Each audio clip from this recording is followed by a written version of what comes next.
Hello, magandang hapon sa inyo lahat, class. So, welcome to our class Prepare Range of Appetizers. So, episode 3 na tayo ng ating lectures natin. So, again, sa mga nandito po is lecture po ito. So, hopefully ma-execute ko siya ng maayos. Pero, thank you so much sa mga friends ko na dumaan.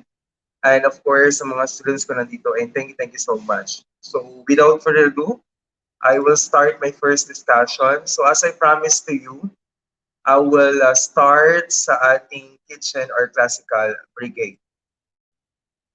Okay, so here in the classic kitchen brigade, okay, we have different positions inside the kitchen. Okay, we have the executive chef, we have the sous chef. Okay, sous chef is the assistant or supervisor of the executive chef. Okay, so ang kanyang spelling is sauce chef pero you pronounce it Sue. Okay. S-O-O. So it's sous chef. Okay, act as assistant or supervisor in the kitchen brigade. Okay, since the executive chef is busy on about documents and the inventory inve- inventory, okay, and all the documents regarding with the kitchens is being conducted by the executive chef, and also the meetings uh, with the managers or the other partners nila with the kitchen. So sa executive chef ang bahala doon. But still, nandun pa rin siya sa laman sa loob ng kitchen. Okay, so we have the relief chef or the tornan. Okay, tornan is a kumbaga parang supervisor siya, tapos meron siyang kasama din. In case of the supervisor, the sous chef is not able to take charge of all the positions under his supervision. So the relief chef or the tornan will take charge of the responsibility. Okay, under this kitchen or classical brigade, we have different positions in the kitchen. So we have the first is the chef who prepared the sauces. We have the sauce chef. Okay, the sauce chef is the saucier. Okay, saucier of the kitchen, where the preparations of the stocks, soup, and sauces are being performed in his area and his duties and responsibilities also. Okay, then follow yung kanya mga commis 1, commis 2, commis 3, and then assistant cook. Okay, then after the sous chef who perform the different kind of sauces, okay, also we had, ay, okay lang ba kayo dyan? Okay, ayan, so we have the fish chef rather, or the poissonier. Okay, the poissonier or the fish chef is the person or the chef responsible for preparation of fishes. Okay, lahat ng mga pang mise en place, okay, in performing the fish dishes, okay, mga shellfish or seafood are being performed by the fish chef. So the French name is poissonnier. Okay, so Ashnia. And nandito na rin si Mark, Flores, Edward, and Patricia, and Peña Flor. Parang ilan lang yung mga estudyante ko nandito. The rest, puro mga kaibigan ko. Anyway, so next natin is we have the vegetable chef. Okay, so preparations of different vegetable dishes and also the preparation of vegetable cuts. Okay, also the salads are being performed here under the section of vegetable chef, which is we have the French term pronounce it entremetier. Okay, entremetier, which is responsible for preparations of vegetables dishes. Okay, like yung mga blanched, poached, buttered, okay, steamed, yan, ng mga vegetables chef, ng mga vegetables is under this duties and responsibilities. And we have the roast chef. Okay, we have for roasting like pork, chicken, beef. Okay, that using an oven or rotisserie. Okay, so we have here the French term rotisseau. Okay, so that's yung pronunciation niya in the French term. Okay, it's not the literally, I mean, yung pinaka ganun yung, pero it's quite familiar na. Okay, then we have also the pantry chef, which is Gardmon Hay. Okay, the pantry chef, these are chefs that prepare a easy prepared food like sandwiches, uh, mga yung hindi masyadong kailangan na kailangan mo ng engranding pag-open ng mga equipments. Mga easy prepared foods are being prepared by the pantry chef. Okay, which is the guard monhe. Okay, yung mga ibang mga sauces na ginagawa like sa mga cold sauce like salsa, marinara, yan. So pwede yan ginagawa yan ng pantry chef or the guard monhe. Okay, then we have also the grill chef. Okay, responsible for the grilling of dishes. Okay, we have French word is grillade. Okay, grillade. So it's tanggal natin yung L. So that's the French term ng the grill chef. So all of the grillers na mga pagkain na kinakandak or niluluto here is being performed by the grill chef. And the last one, we have the pastry chef. Okay, pastry chef is the one responsible preparation of cakes, breads, and pastries. Okay, sa loob ng kusina. And we have the patissier, yung kanyang French word. Ayan, so dito under din dito yung mga baker, mga assistant baker. Ayan, so dito yan kay pastry chef or patissier. Ayan, thank you. Yan. Hindi ko maayos yung pagiging live streamer ko para sa lecture ko. But anyway, so let's move forward sa ating lecture natin. So that's the Classical Kitchen Brigade. As I promised na sabihin ko sa inyo nung nakaraan. Next we go tayo with our first lecture.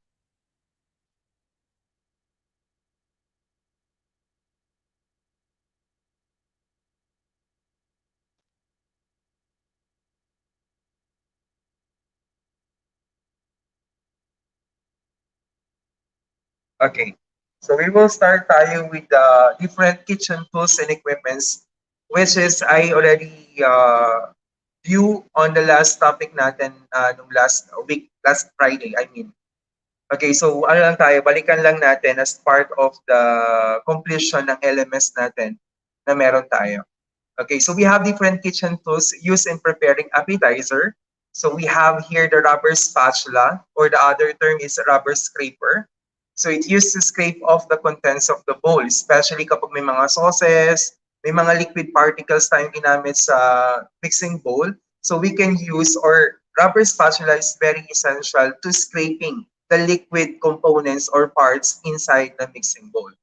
Okay, we have also the ball cutter. Okay, so the sharp edge scoop for cutting out balls for fruits and vegetables, especially for presentations or garnishes. Yan, mga ganun. Yes, Jake. Good afternoon, Princess. And si Regine nandito na habang nagtatrabaho nakikinig. Thank you so much na. Kay Rovic na nandito din. Yan, si Dr. John, may additional lecture ka na sa akin, ha? Ayan. Then, si Ai na nandito. Ay, nasa Davao ka na ba? Pauwi ka na ba ng Davao?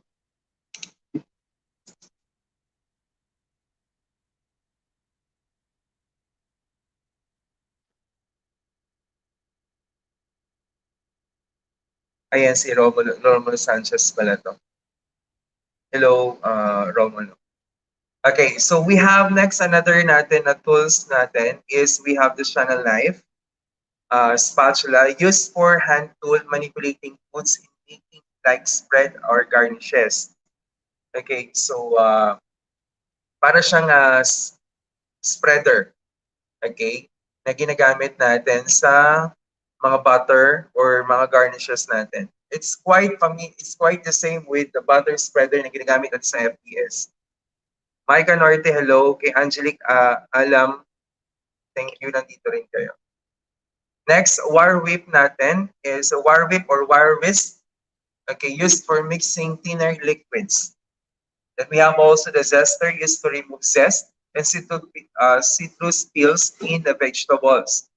Sometimes, kung makikita nyo itong zester natin, yung pinaka-tip niya, sige, zoom ko lang. Yung tip niya dito, at this one, yan yung pwede mong gamitin pang kudkod ng skin ng lemon. Ngayon, if you want yung skin ng lemon is strip siya or mahaba, the easiest way to peel the lemon is using this hole.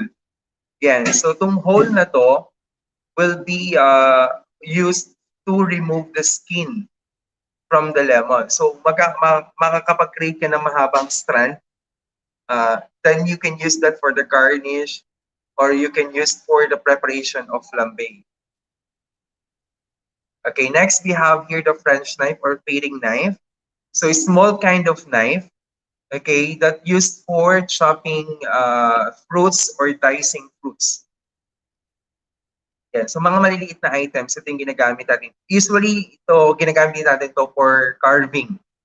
Pag carving, sinabi natin carving, ito yung mag-ukit tayo ng mga design dun sa fruits or vegetables na ginagamit. Then we have here the butter curler. So, used to curler for the butter. Yan. So another information that we had in industrial equipments, of course, we have the cutting board for cutting fruits and vegetables. Okay, so always remember may iba't ibang chopping board tayo. Yes, Mikey, you can use also the cheese grater or the grater to remove the zest. Yeah. So the cutting board that we use, we have different types of chopping board na ginagamit natin like discussed in the last meeting. So pag gamit tayo ng fruits and hiwain natin yung fruits and vegetables, we can use the color green chopping board with the color green handled knife. Okay, so kung ano yung kulay ng chopping board na ginagamit mo, yun din dapat yung kulay ng handle ng knife na ginagamit mo. Kasi para ma-prevent natin yung contamination or yung cross-contamination na tatawag natin. Okay, kapag once na meat naman or mga red meats ang ginagamit natin, kulay red na chopping board ang ginagamit natin. Except, kagaya ng sinabi sa inyo na gumagamit ng halal system. Okay, kapag halal system, executed doon ang pork. So, hindi mo pwede doon i-chop yung pork meat doon sa chopping board na red. Kapag yung restaurant nag-undergo ng halal system, okay, in preparation of their food. Automatically, kapag halal system, wala na talagang pork. Executed na or eliminated na ang pork sa lahat ng menus nila. Kasi nga nasa halal system sila. Pero sa hindi natin may iwasan, for example, like sa barko, or kaya malaki yung range ng restaurant niya, nag-offer siya ng halal or non-halal type of food. So we can use the orange chopping board, okay, to chop the pork meat. So that's the new trend of using the chopping board, the orange for the pork. Okay, then we have also the yellow chopping board. Okay, yellow chopping board used for poultry, like chicken or ducks na preparation natin. So we can use the yellow chopping board. And then we have also the blue chopping board used for seafood and fishes. Okay, using the blue handled knife. And also we have the brown, okay, brown chopping board used for bread and dairies. And we have the white chopping board used for cooked foods. Okay, yun yung mga lutong pagkain natin chop sa white chopping board. Okay, so that's the difference lang naman ng mga chopping board natin to prevent the contamination kapag nagtrabaho ka na sa industry. Okay, so may mga ganung rules and classifications, but still again, it's depend upon pa rin ng restaurant o standard nila kung ano yung gagamitin nila sa loob ng kusina. Pero yun yung majority na ginagamit natin because of the color coding to prevent the cross-contamination or the contamination of the food. Okay, next we go tayo with the kitchen sear or the kitchen scissor. We have the potato masher. Okay, eto kailangan yung potatoes dito is luto boiled potatoes na yan. Hindi mo pwedeng i-mash yung potato dito nang hindi luto kasi hindi siya masisira yung equipment na yan. Then we have also the chiller. Okay, so tatlong temperature ang ginagamit natin sa refrigerator Chiller, uh, refrigerator, and the freezer. Okay, so ang chiller natin, it range for about 4 to 7 degrees Celsius. Ang refrigerator, no. Refrigerator is 4 to 7 degrees Celsius for about, and 1 to 3 degrees Celsius naman for the chiller. And then the freezing point is below zero. Actually, kung i-reach natin yung freezing natin is negative 27 degrees Celsius. So that's the standard yon ng freezing point. Pero zero is automatic and papunta na siya sa freezing point. Okay, so 0 degrees Celsius or 0 degree Fahrenheit. Ay, yeah, tama. Okay. 0, 30. Ay, nakalimutan. Nalito ako dun sa Fahrenheit. Pero I know it's 0 degrees Celsius. That's the freezing point. Ivy Santa Maria. Yan. And Prince Diana Cos. Hello. Yan, yung mga anak ko na. Okay, so kitchen tools and equipments. Okay, measuring spoons are used for measuring dry and liquid ingredients in quantity. Okay, we have different kinds of measurement of measuring spoon. We have 1/4 inch, 1/4 teaspoon, 1/8 teaspoon, 1/4 teaspoon, 1 teaspoon, and 1 tablespoon for the measuring spoon. Either plastic or metal that we will use. And for measuring cup, we have or the dry measuring cup, we have 1/8, 1/4, 1/2, and 1 cup. Okay, walang 3/4 kasi you can use naman the 1/4 and 1/2 kaya wala tayong 3/4. Okay, so that's for the dry measuring cup, and we have the liquid measuring cup. Okay, so yun yung glass type na nakita niyo sa gilid. And then we have the measuring urn. Okay, measuring urn is quite bigger and taller than the liquid measuring cup. Okay, so mas mataas yung kanyang measurements ng measuring urn. Ito yun yung plastic na nakikita niyo sa gitna. Okay, measuring cups are used to measure dry ingredients. They come in the various sizes and volumes. Okay, so mixing bowls, containers with a smooth, rounded interior surface with no crease to retain some mixture. Mixing spoon is used for mixing ingredients. Depende kung ano ang mixing bowl na ginagamit natin. For example, if glass ang ginagamit natin na mixing bowl, we can use the silicone spatula. Okay, kapag once na metal, we can use the wooden spoon. Okay, tapos kapag and also sa metal, we can use naman din yung wooden spoon. You can use then also the metal spoon or the kitchen spoon. Avoid natin ang paggamit ng metal spoon sa mga glasses, mixing bowl, at saka sa mga wood. Kasi makukudkod at mababasag niya yung mga mixing bowl na kagaya na ganun. Paring knife is used to remove the skin covering the fruits and vegetables. Fork is used to combine ingredients. Container, different sizes and shapes. Cooking range and stove. Refrigerator and stainer and colander. Okay. Different safe work practices of kitchen tools natin. Okay, so through the knowledge of the equipment and essential success in the kitchen, few service operations depend on nothing more than the range and oven, and a sort of pots and pans, the knives and other hands tool. Okay, important sa kusina ang gumagamit ng isang gamit na kung saan may quality. Okay, kasi yun yung kailangan nila para ma-prepare nila na maayos yung mga ingredients nila. At the same time, ang kasi dito, ang point dito is yung matagal yung depreciation ng mga equipment. Okay, kahit sabihin mo na mahal yan, pero dahil nga continue kasi commissary kasi yung kitchen, so kailangan ng durability ng mga gamit or equipment, so kailangan may quality. yung mga bibili natin mga equipments or mga tools, mga kitchen tools natin. So we have here the cooking equipment, so mga range tops, mga do's and don'ts. So make sure the gas pilots are lit before turning on burners. Okay, so pag sinabi ding pilots, gas pilots, ito yung igniter, okay, ng stove natin. Okay, so kailangan naka-lighten yon. Pagkakaiba kasi natin ng commercial kitchen sa household kitchen is, sa household kitchen kasi we can use the igniter, yung parang tumutunog like sa lighter. So that's the pilot ng ng household kitchen. Pero pag commercial kitchen kasi, para siyang candle light na metal na nakausli. Katabi nung mismong burner, yun yung unang sisindihan mo, okay, before you open the stove or the range. Okay, so kasi nga malakas yung pressure nung hello?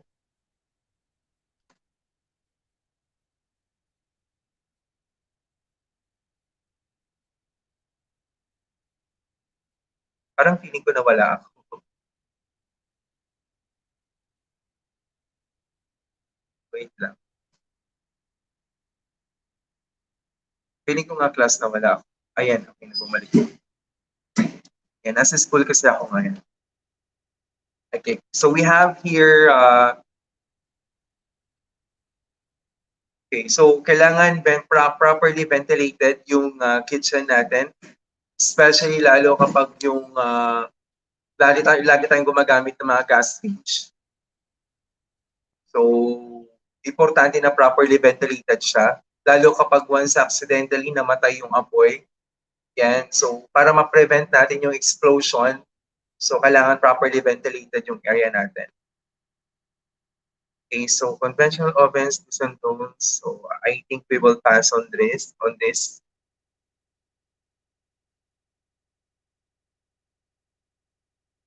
The cold storage is this one. And sa freezers natin, meron tayong different kind of freezers natin. Meron tayong rich-in. Ito yung usually nakikita nating mga refrigerator na nakatayo. So that's the rich-in refrigerator. Okay, tapos meron tayong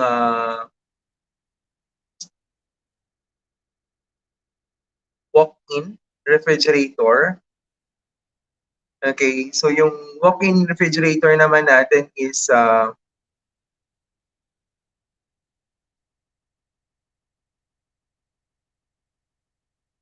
okay, isang walk-in refrigerator naman natin is yung isang kwarto gagawin nilang refrigerator. So maglalagay sila ng mga equipment for it doon sa loob nun.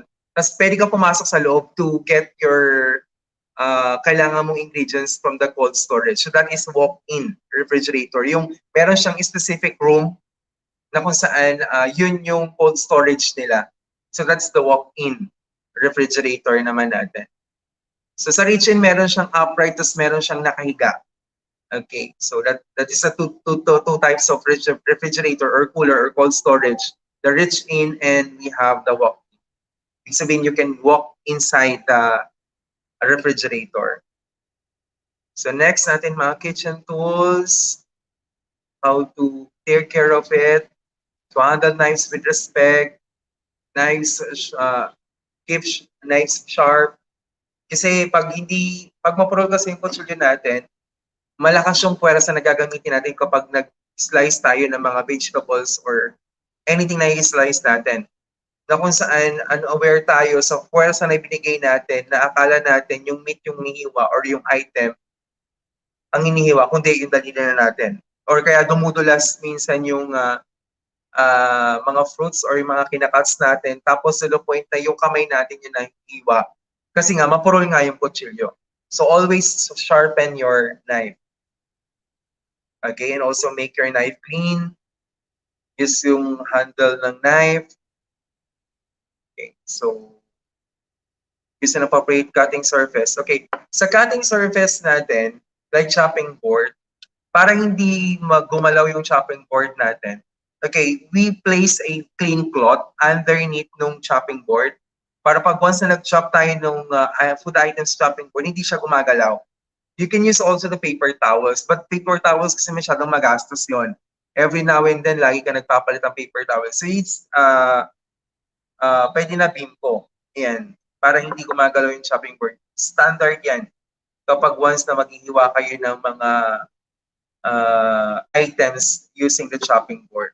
Especially kapag stainless steel yung table ninyo or marble. Tapos yung chopping board niya hindi pa even kasi I mean, medyo old na. So importante yun na meron kayong towel underneath the chopping. Okay, so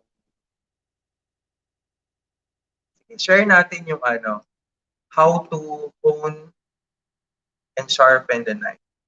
Wish ko lang hindi ako ma-copyright ulit dito.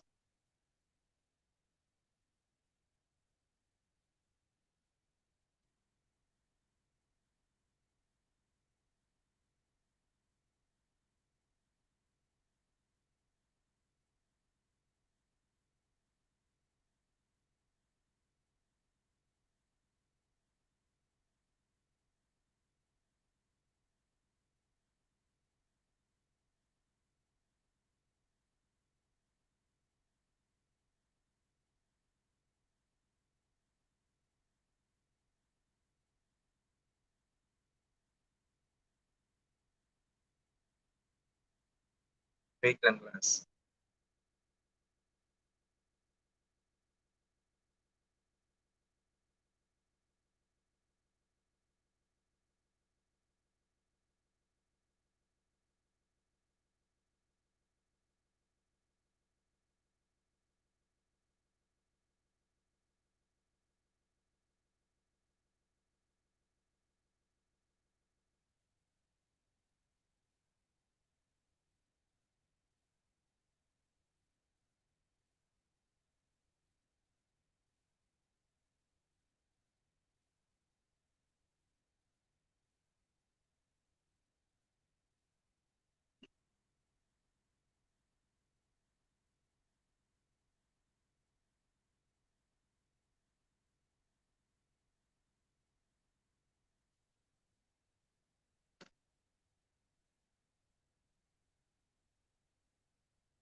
Okay, Jay. Si Alvin at saka si McDonald's Press. Si Bro.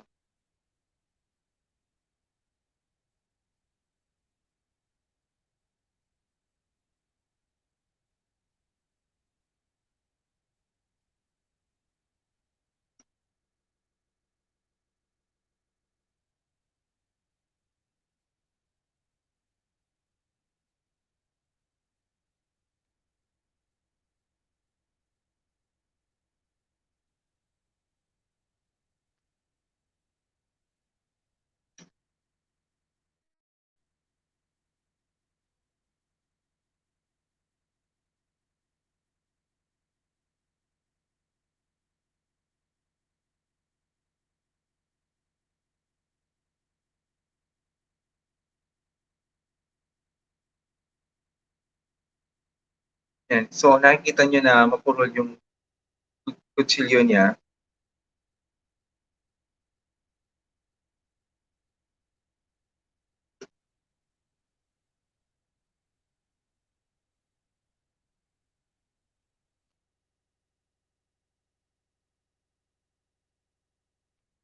Yan. The honing steel. That's how you hone the knife or sharpen your knife using the honing steel.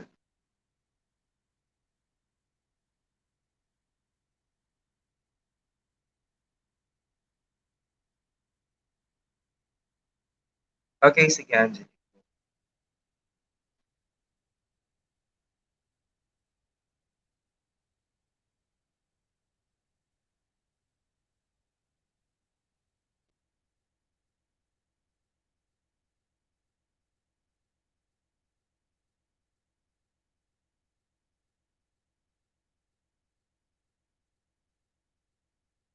So, meron siyang sukat, meron siyang sinasabi,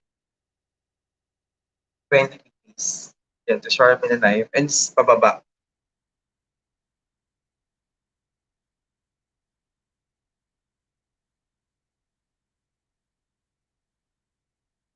It's how you do it, honing or sharpening.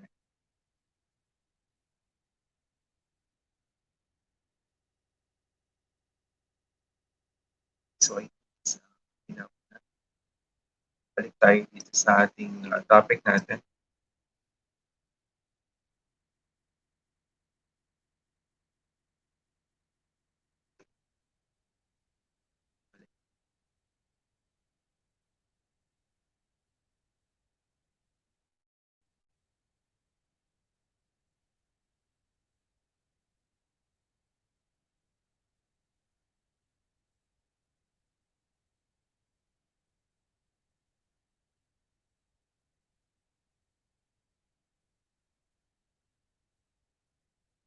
Yeah, so ito siya. Okay, so proper care and cleaning of rolling pins. So we will not part of that.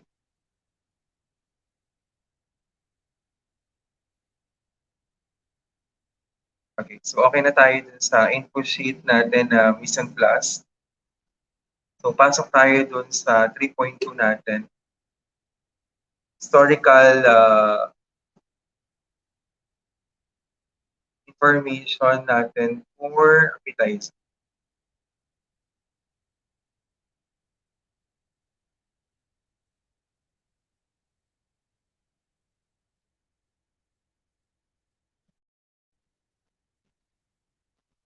Ay, balik na ulit.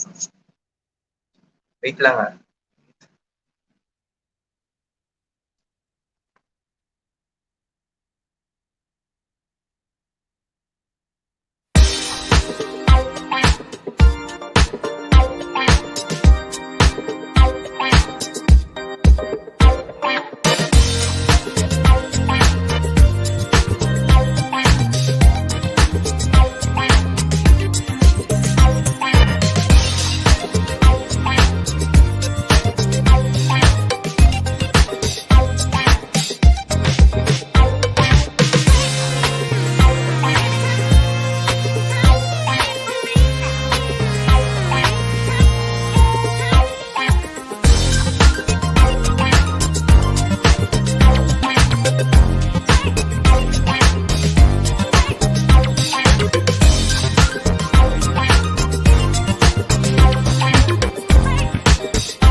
Yan, so welcome back again to our class. Okay, so information 2.1 tayo for historical development and current trends in preparation of presentation of appetizer. So, mag-start tayo with the history ng ating appetizer. Saan ba nag-start ang ating appetizer? Appetizer were originally introduced by the Athenians as a buffet in the early 3rd century BC or before Christ. They would serve a sea urchins, cockles, sturgeons, and garlic. However, they were unpopular to start as these tiny meals, and which is are not yet been followed by other main courses. So leaving everyone hungry and wanting more. So it wasn't until the 19th century that appetizers truly caught on. So as meals evolved into more structured and ordeal rather. So we have here the aperitifs. Ang mga pagsabi nating aperitifs natin, it is a appetizer wine or appetizer liquor. Okay, so in combining of our aperitif, okay, so mga liquid appetizers natin, ginagawa nila is nagke-create na sila ng mga maliliit na mga pagkain. So mas lalo siyang ano, did the Quaker Oats invented the Quaker Oats? Oh, Mike, yeah. Okay, so yun sa ating appetizer natin. So aperitifs are still utilized today. Okay, typically when the company or food appetizers The word itself, appetizer, was being used in America or England in 1860s. It's more a local flavor than a verb. Okay, the spelling is horsely ors, but you pronounce it verb. Okay, Orderve. E.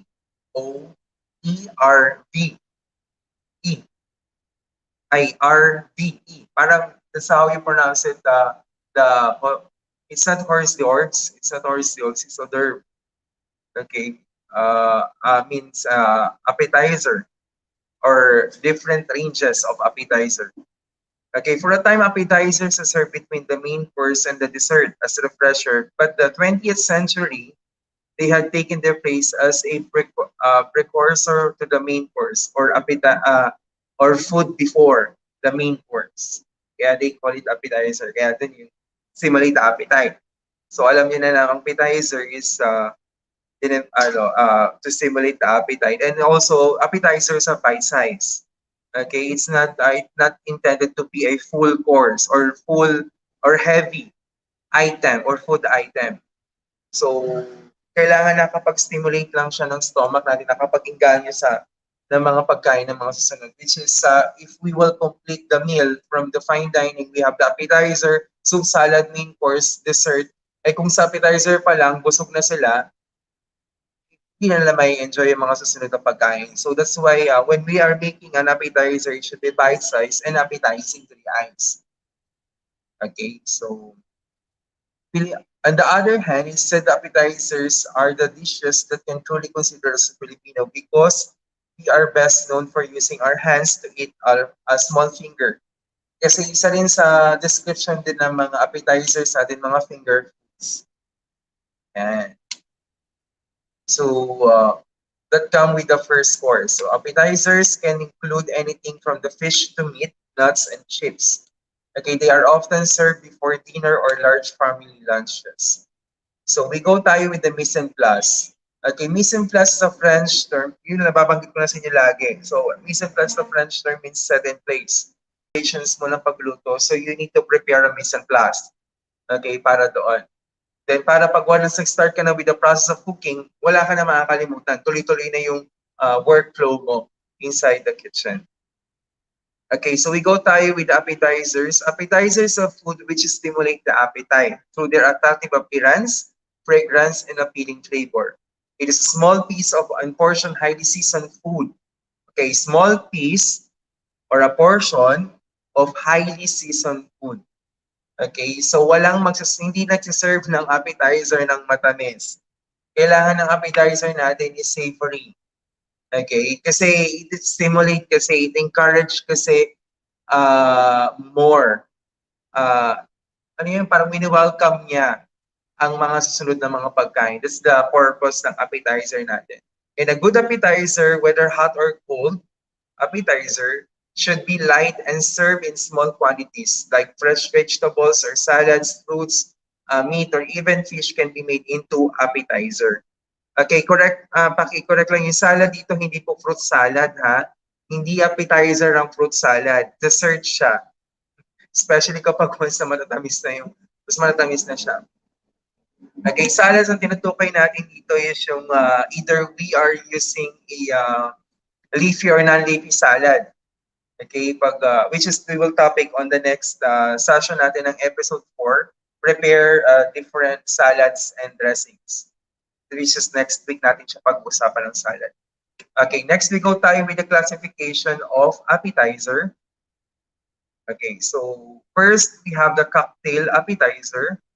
So cocktail appetizer are usually juice of orange, pineapple, or grapefruit or tomatoes served with a cold salad dressings.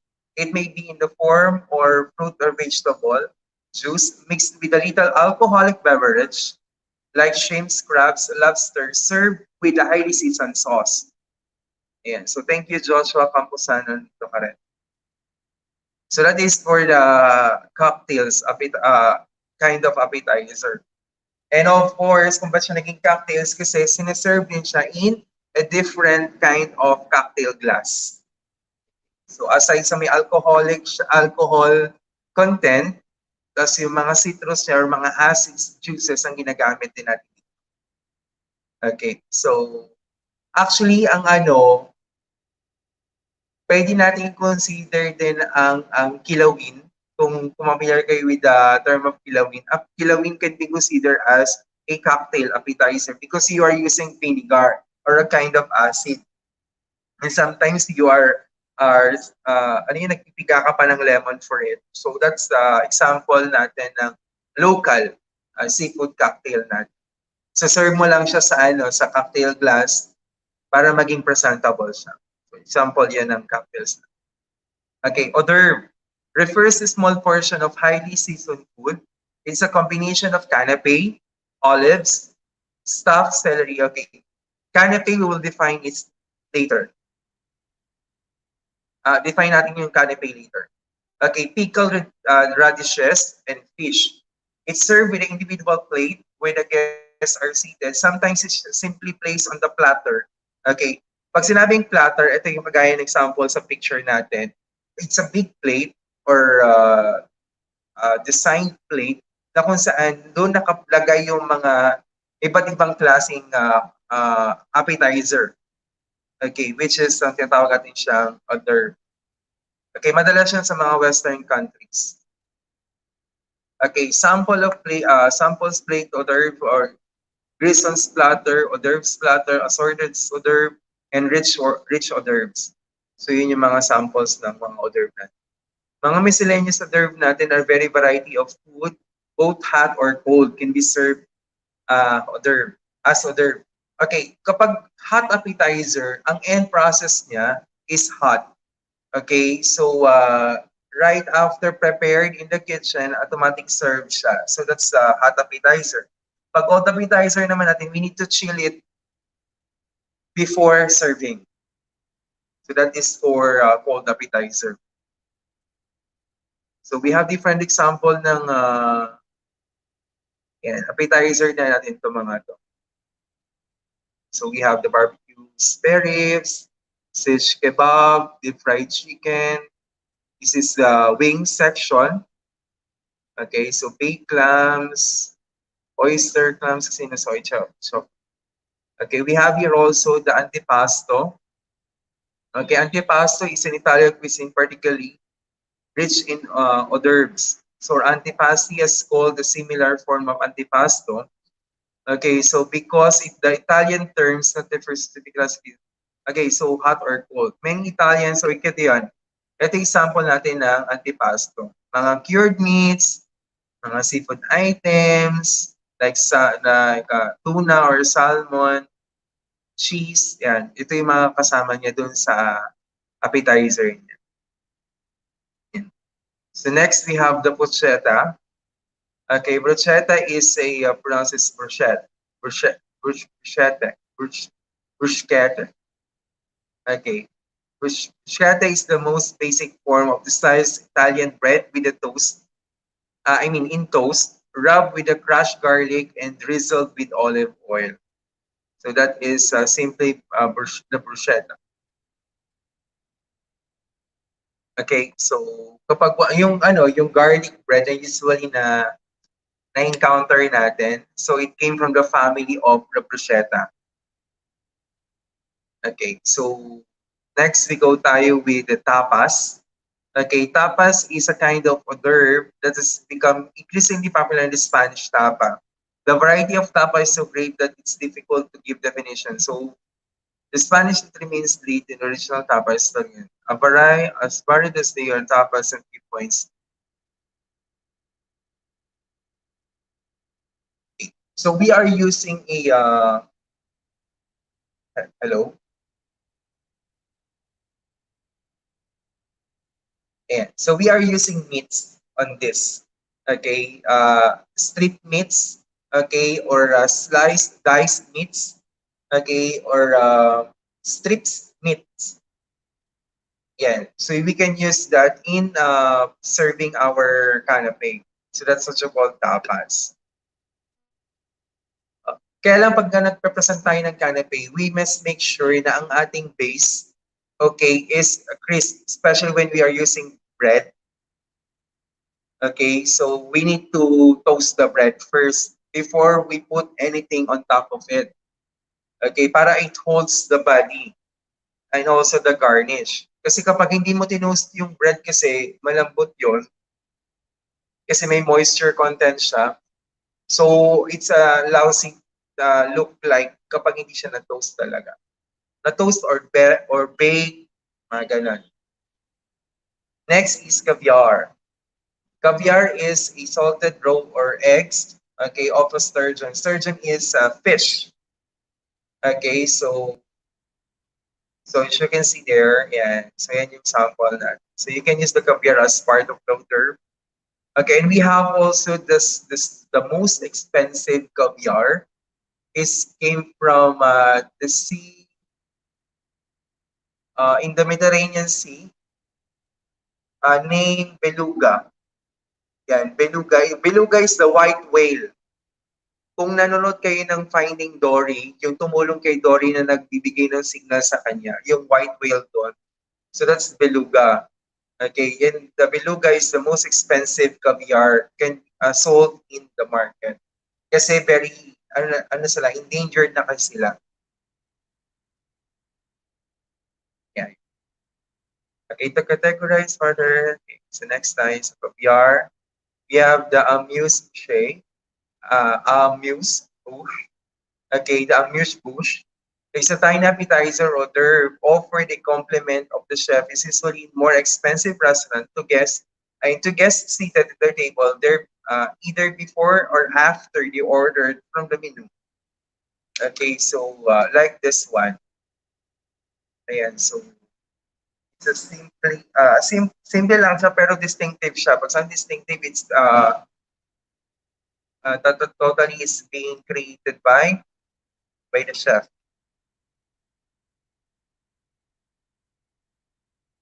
So next natin is classification of appetizer natin. Number 3 is the canapé. Okay, canapé is made up of thin slices of bread in different shapes. Okay, so ang rules lang naman sa canapé natin, kung ano ang size ng canapé bread or base natin, it should be uh,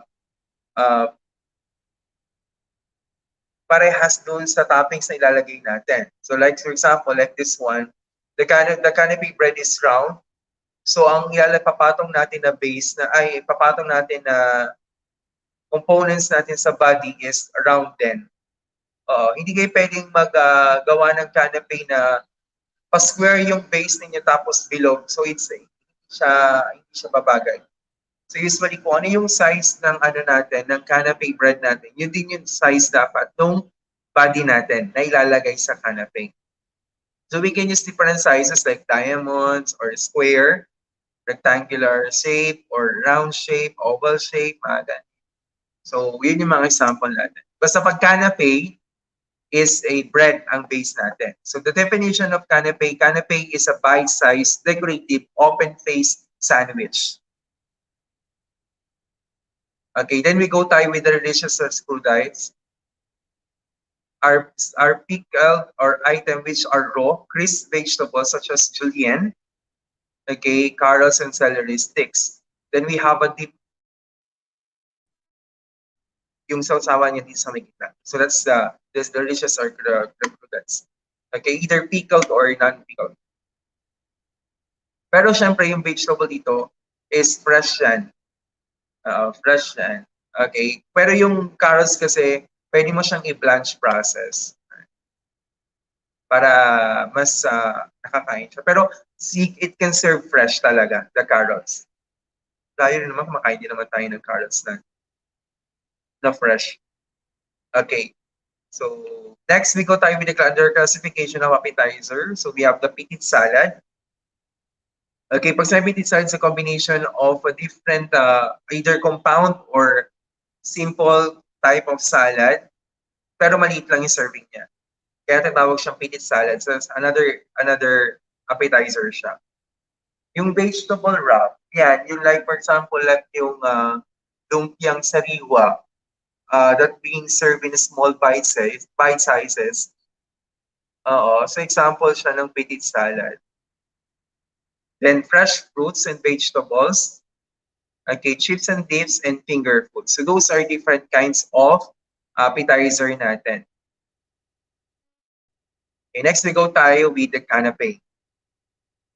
Okay, sa canapé natin, canapé is again, sa definition is, canapé is a bite-sized open-faced sandwich consists of tiny portion of food presented on base of bread, toast, or pastry easily handled and eaten. Okay, so what are different parts of the canapé? Okay, number one is we have the base. Okay, it holds the spread and garnish like crackers or toast are firmly give the pleasing texture of crispiness to the canapé. So we have here the like toast ka. So yan, di ba napansin niyo sa picture natin is kinuha niya yung round shape tapos tinost din siya. Okay, kailangan siya nakatoast para hindi siya, para ma-hold niya ng maigi yung kanyang body. Kasi kung ganyan yung fresh bread na yan, tapos pinatungan mo yan na may mga ingredients na may moisture or may liquid components, so magiging lousy na siya. Hindi mo mahahawakan yung mismong bread. So kaya kailangan nakatoast yung bread ninyo. So crackers, Melba toast, tiny and seeded pastry shells, tortilla chips, cups, biscuits, and tiny biscuits can be used as a base in preparation of your canapé.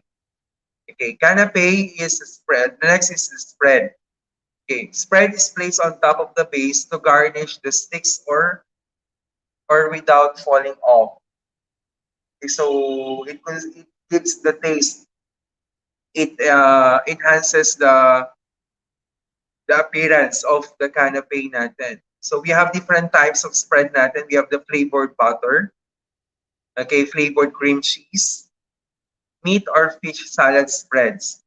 Pag sinabing meat or fish salad spreads, these are kind of meats or fishes that being mixed with the mayonnaise. Okay, so yun yung, and then seasoned by salt and pepper or other herbs and spices. Then we have also the garnish. A garnish is any food items placed on the top of the spread, which usually gives the color, design, the texture, and the flavor accent of the canapé. Okay, so we have here different examples. So we have for the vegetable pickles and delicious fish meats and the cheese. So we can use this as for garnish. Okay, guidelines for assembling our canapé.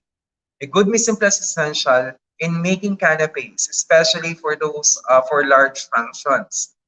Okay, so assemble as close as possible to serving time based on quickly become soggy. Okay, yung serving na appetizer natin, dapat mabilis siya.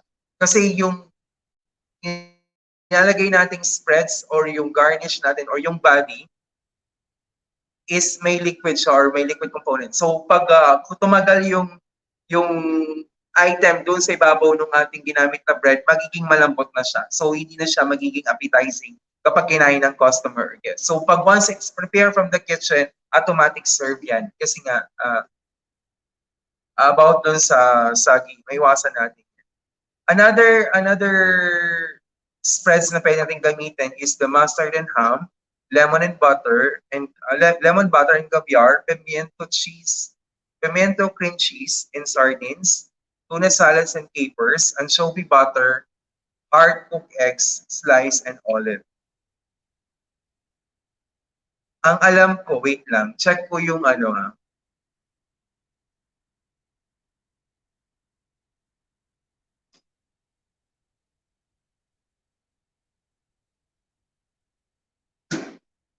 Yes, gagawa kayo ng canapé. Meron tayo sa job sheet natin na gagawa ng canapé. Para lang to answer this question. Yes, so gagawa po ba kami ng canapé? Yes. Meron kayong gagawin canapé. So mamaya ko siya i-open after na discussion natin. Para ma-explain ko rin kung paano nyo gagawin yung activity nyo. Okay sa akin ang mustard, Mikey. Basta may mayonnaise. Huwag lang yung pure mustard. Ang pakla kasi. Ewan ko ba ba't yung ibang tao gustong-gusto Mikey yung mustard. Alam yung mga Americans, ang hilig nila sa mustard. Pero ako yung pakla talaga siya. Yung pisong mustard talaga. Pero pag may mayonnaise, okay lang sa akin. I'm a fan of mayonnaise. Yan. So kahit may sauce, tapat na ako dyan sa aking sauce or spreads or dressings. Okay na sa akin. Okay, we go tayo with the cocktails appetizers. So cocktail appetizers are made of seafood or fruits, usually with a tart or tangy sauces or sauce. These are appetizers are always served chilled, often in a bed of crushed ice. Di ba, Mike? Yan. So trivia lang kapag once hindi ba may mayonnaise ka tapos naglagay ka ng ketchup, yung mayonnaise and ketchup combination is what you call the Thousand Island dressing. Okay, to make it complete, the Thousand Islands, just put pimiento or the bell pepper, a little bit of onion, the salt and pepper to taste. So you already have your own version of Thousand Island dressing. Pero mayonnaise and ketchup can stand alone as a Thousand Island dressing. So you can use this as spread also in our canopy. Okay, so shrimp cocktail. So ito yung picture. So we have the lobster salad cocktail. So lobster meat yung nasa loob ng baso. Fruit cocktail. Ayan, so we have here the salamon. Salmon, mali yung mali yung spelling. So salmon cocktail. Okay, the crab meat cocktail. And the cocktail meatballs. Ayan, so puro cocktail yung nandito. So meron tayong 6 cocktails. Okay, next natin is after this cocktails appetizer, we have the religious. Okay, so raw vegetable with this, these are known as the crudités or crudités.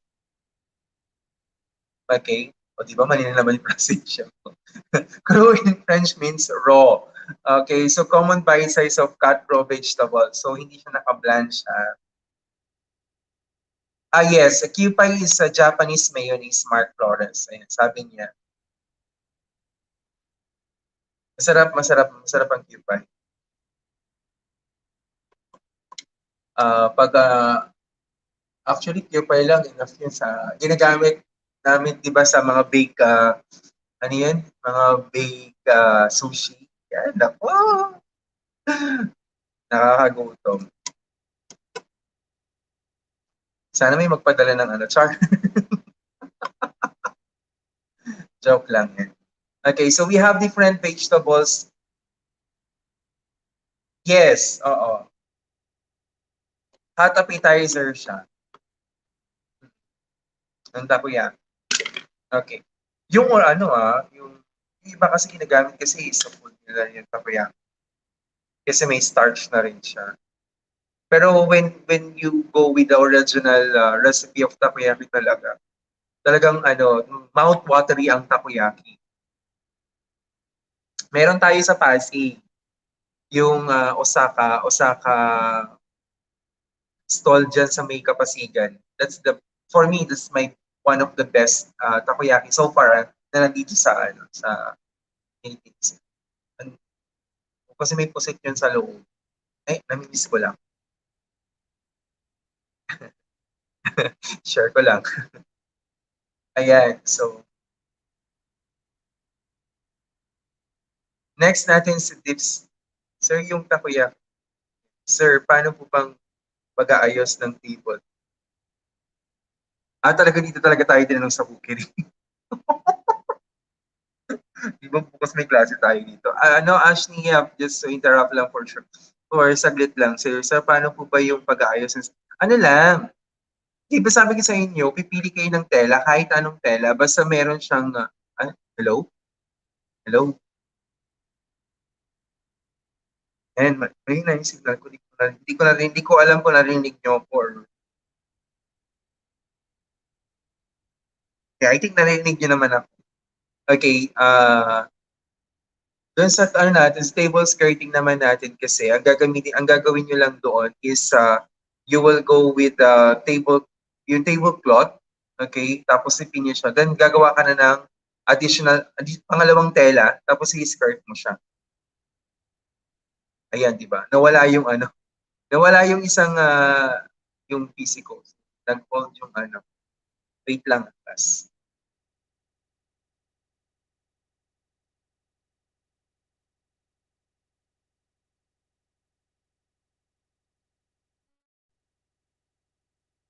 So, nawala po yung yung kasama kong operator. Wait lang, i-refresh lang namin yung internet.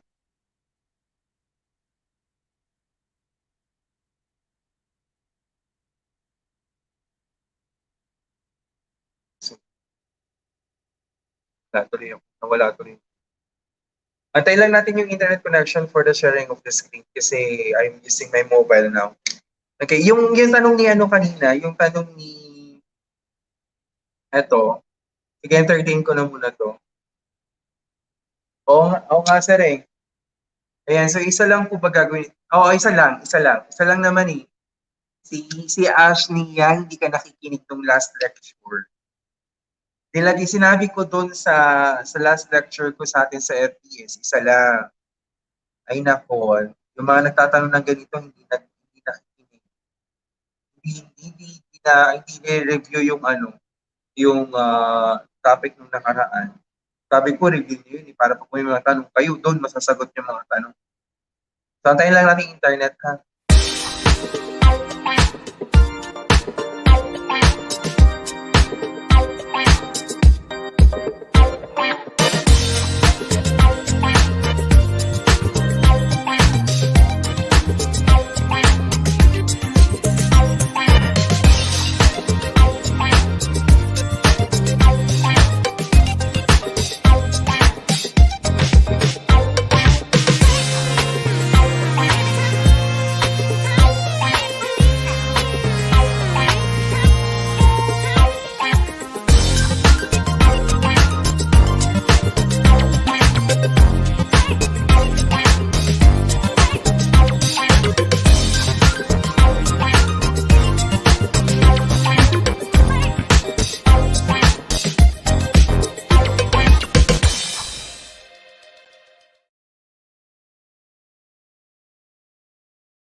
Last pantay lang ako saglit ha. May ayusin lang ako sa baba sa may part.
Ayun,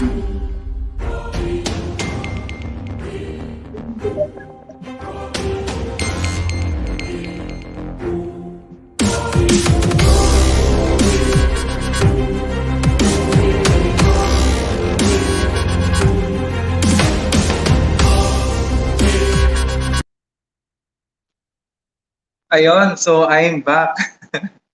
Ayan, so bumaba lang ako sa parking area to arrange my car. Ewan ko ba dito sa building namin? Shoutout po sa may-ari ng building. Nag-renta po yung school namin. Wala kami sariling parking. Kaloka kayo. Char. Nag-run sa, nag-run sa class. Anyway, so let's continue our topic natin.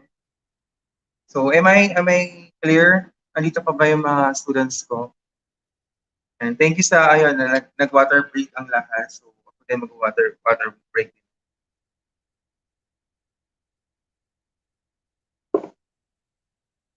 So accompaniments of religious natin is the dip. Okay, so ibig sabihin kasama lagi siyang siniserve kasama ng mga religious or vegetable cuts natin. And sometimes potato chips and crackers and mixture with spread can be used also as a dip.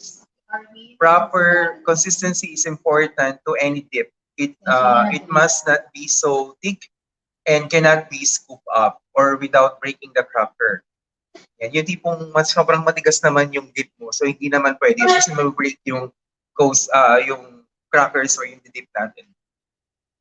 So ito, example natin dito. Ayan. So picture natin sa dito. Ayan. So next is pickled items natin. So includes the variety of items like cucumber pickles, olives, watermelons, pickles, pepper, and spices, beets, and other preserved fruits and vegetables. We can use that also as a religious snack. Okay. So prepare of range of appetizers. Preparation of appetizers requires knowledge and skills in preparing of the different recipes. These lessons provide the different recipes in preparing the appetizers, which is mamaya, merong mga recipe dito. Thank you, Edward. So we have here the hot and cold appetizer. So other are often served preceding a meal. They are served as the food and cocktail parties involving the alcoholic beverage. Okay, hot hors are served between the soup and fish course. If in today's shortened menus, they are often served instead of hot entree.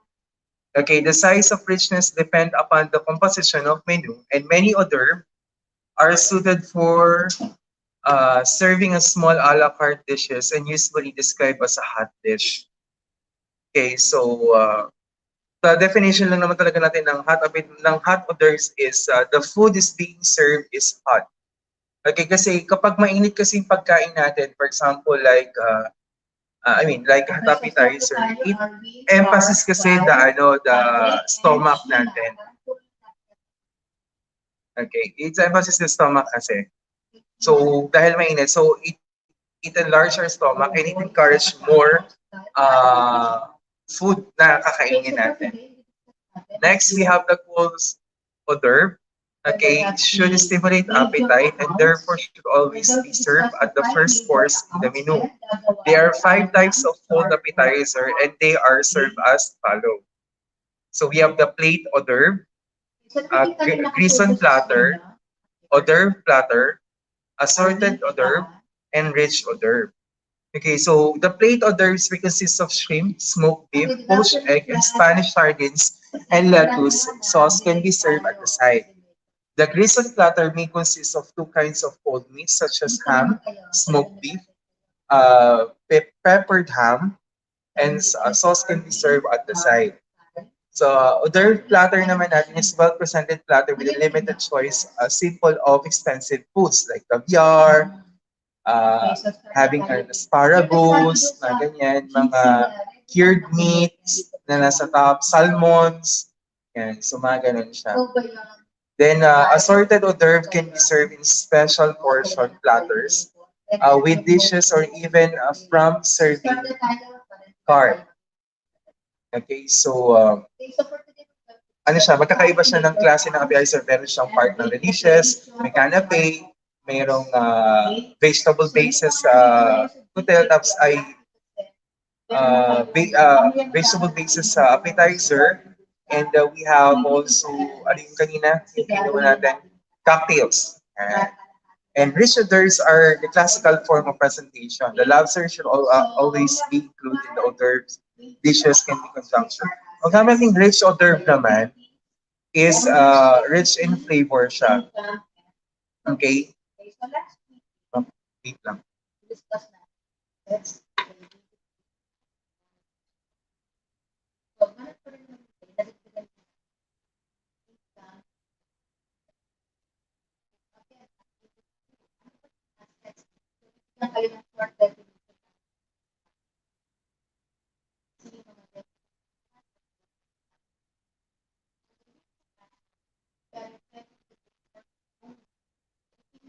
Okay, so next we go tayo with the dips.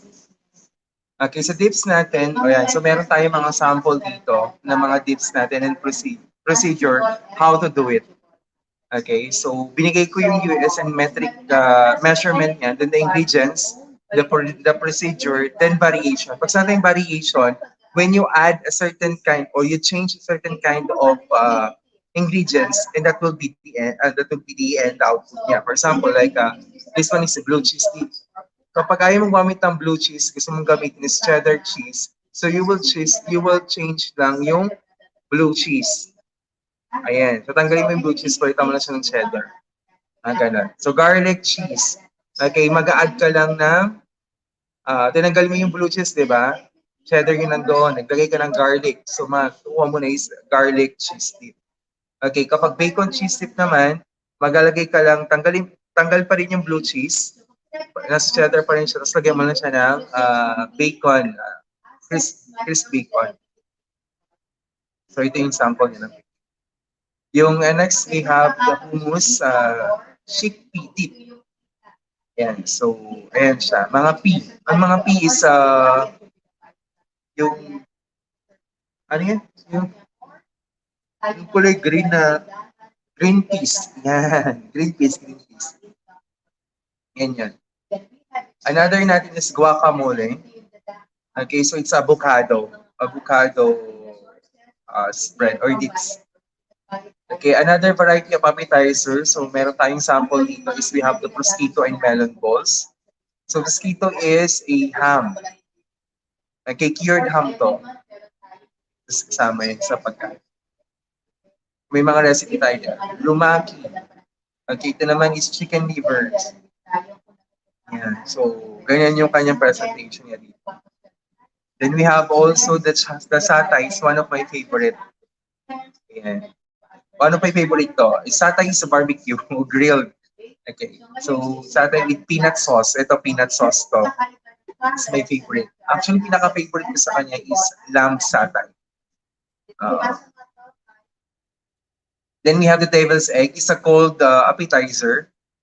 So, ito kahit senior high school, kayang gawin tong devil's egg. Ayan yung bruschetta. Okay, so gagawa siya. Ngayon, ang next natin is dates or stuffed with gorgonzola. Gorgonzola is a kind of cheese. So, ano yan? Soft ripened cheese yan. So, those are different preparations ng ating appetizer. Next tayo.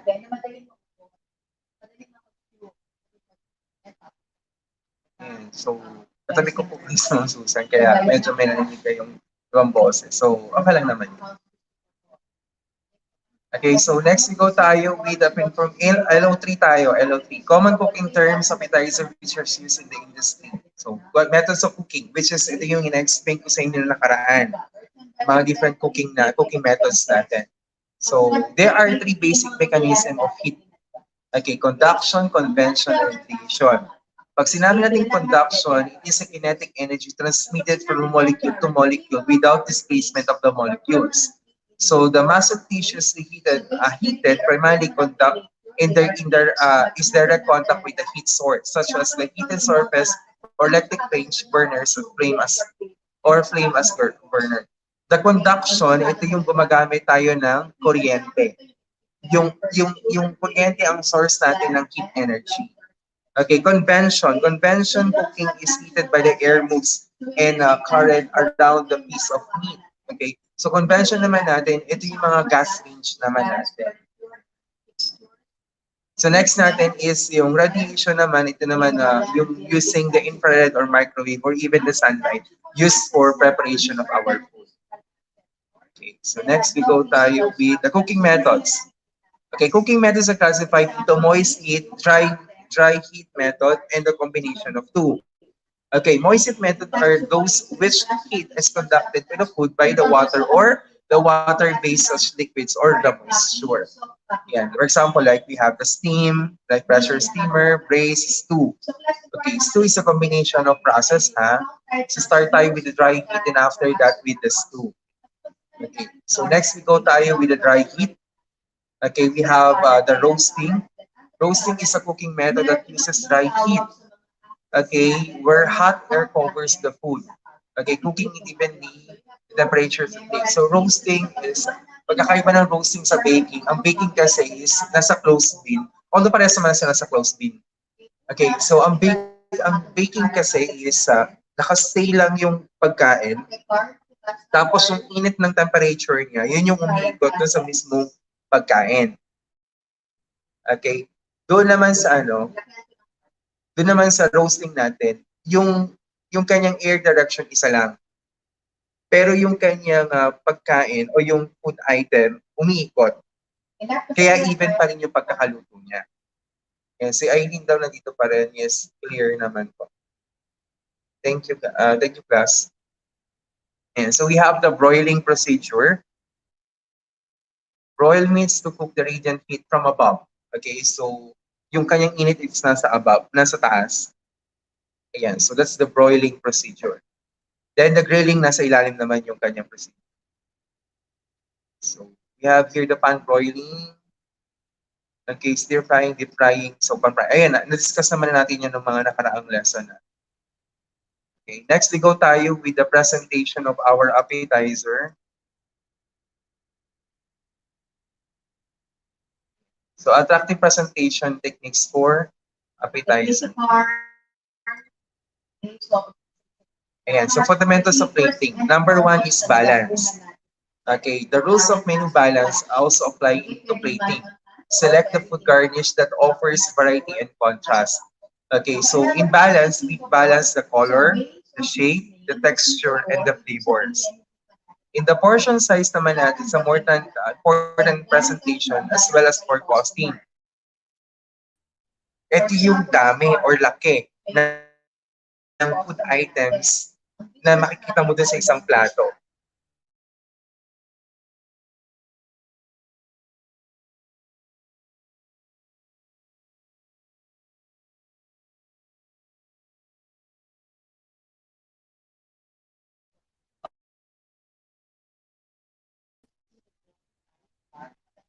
Hello? Hello. Ayan. So that's the portion size. Much portion size and plates are too small in the plates and may overcrowded. At too small yung plato, looks overcrowded. Baka naman sobrang laki ng plato, is look ang late naman ng pagkain. So it's may march portion yan. Then we have the balance.